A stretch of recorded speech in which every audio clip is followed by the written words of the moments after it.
Tilak Varma, Mumbai Indians.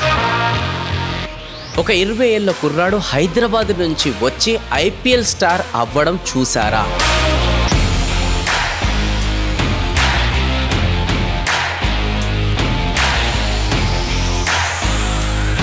Tilak Varma ఈ పేరు ఇప్పుడు క్రికెట్ వరల్డ్లో ట్రెండ్ అవుతుంది.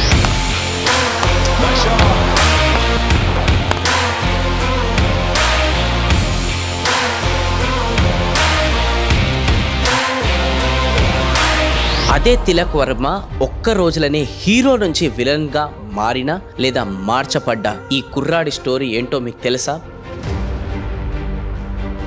స్ట్రగుల్స్ నుంచి సక్సెస్ వరకు రీసెంట్ కాంట్రవర్సీలో ప్రెషర్లో కూడా తిలక్ వర్మ ఎలా కంబ్యాక్ ఇచ్చాడు, ఇవన్నీ ఈ వీడియోలో చూద్దాం. మిమ్మల్ని ఇన్స్పైర్ చేసే ఒక పవర్ఫుల్ లెసన్ కూడా ఉంది. సో ఈ వీడియో ఎండ్ వరకు చూసి మీకేమనిపించిందో కూడా కమెంట్ బాక్స్ లో నాకు ఖచ్చితంగా తెలియండి. Let's get started. హలో అండి, నమస్కారం. నేను మీ వేణుకల life and business coach. First of all thank you so much for clicking on this video.